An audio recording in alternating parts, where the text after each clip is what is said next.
पृथ्वी के बिल्कुल बीचों बीच से 0 डिग्री एंगल पर एक रेखा गुजरती है जिसे भूमध्य रेखा या इक्वेटर लाइन बोलते हैं।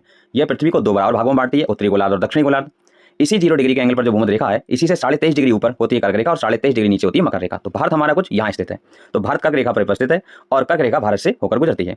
लेकिन भारत की एक्चुअल स्थिति क्या है उसे जानने के लिए पहले हमें देखना होगा अक्षांश रेखाओं को और देशांतर रेखाओं को। तो अक्षांश रेखाएं क्या होती हैं?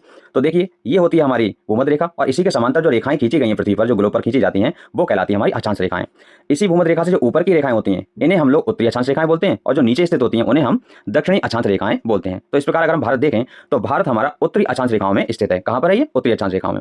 अब हम देख लेते हैं देशांतर रेखाएं क्या होती हैं। तो उत्तरी ध्रुव और दक्षिणी ध्रुव को जो मिलाने वाली ये जो रेखाएं हैं, ये जो ग्लोब पर खींची गई हैं, यही हमारी कौन सी रेखाएं कहलाती हैं? ये कहलाती है देशांतर रेखाएं।